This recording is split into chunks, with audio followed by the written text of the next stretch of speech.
Hello and welcome to my channel. Today we're looking at Patrick Jason Beavers.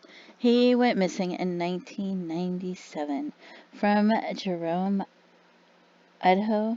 Jerome, Idaho. Endangered missing. Born 1972, 24 years old when he went missing.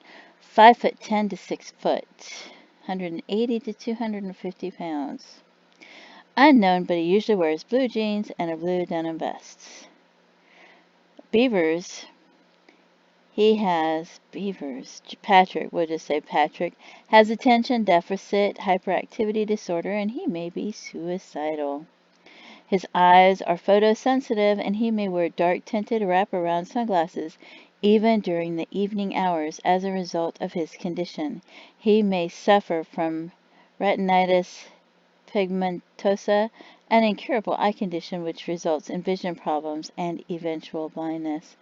Caucasian male, brown hair, hazel eyes. Beaver has a full beard and mustache at the time of his 1997 disappearance. He may have a tracheotomy scar on his throat and he has scars on his abdomen from exploratory surgery. His nickname is Pat. Be- Patrick.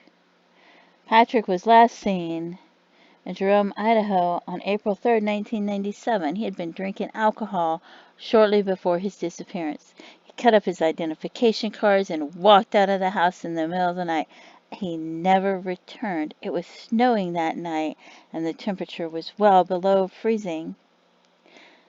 That's why it was snowing and not raining.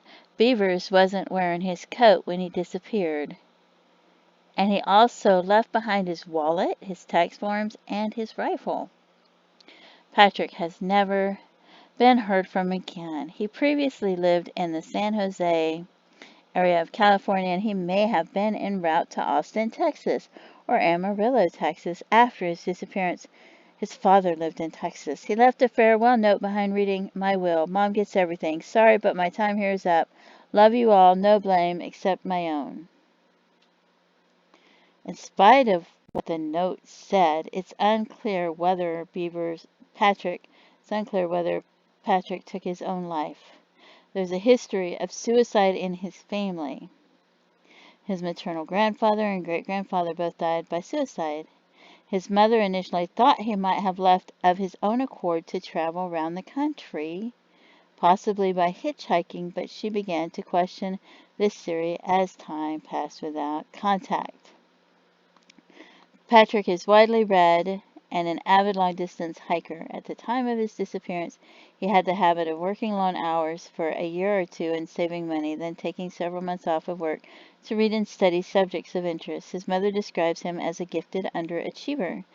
Patrick didn't have a driver's license at the time of his disappearance and didn't know how to drive.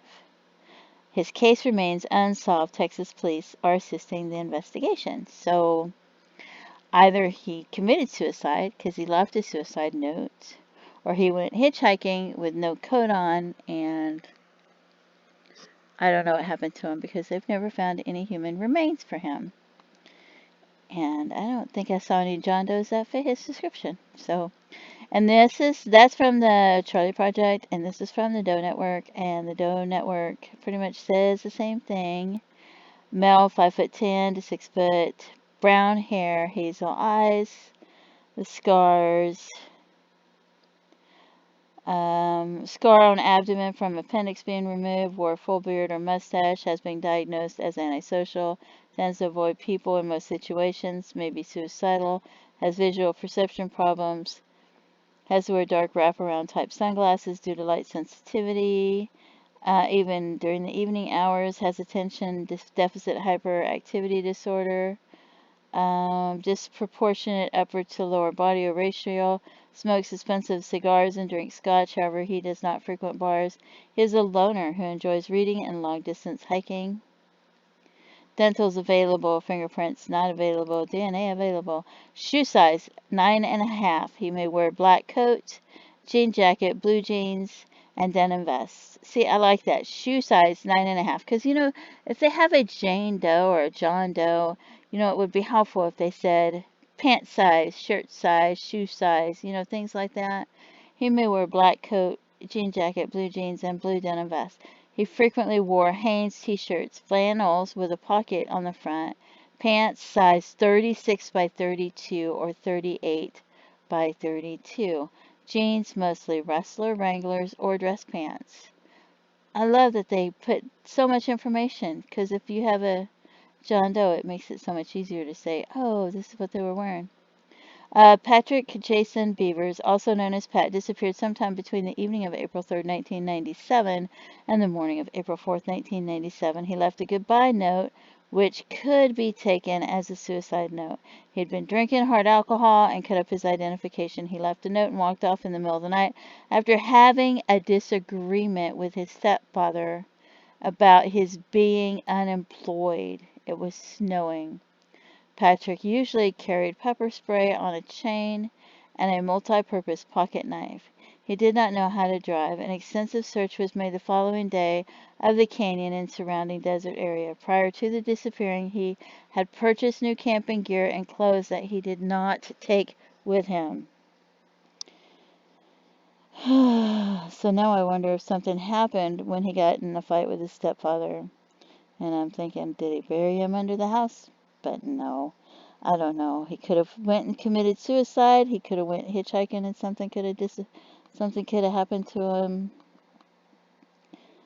Who knows? But hopefully they'll find some kind of something.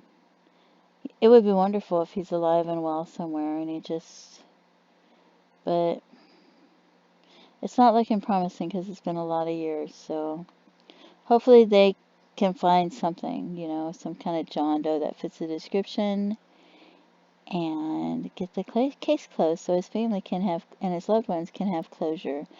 But if you have any information, if you knew him, if you talked to him, if any information at all that you can contact, this is the phone number it says for the agency, and that was the detective at the time, but it may not be the same detective because a lot of times it's not. And then the Charlie Project has both numbers, so you can contact the authorities and let them decide if they feel it's relevant or not. So don't forget to pray for his loved one and his families, because they miss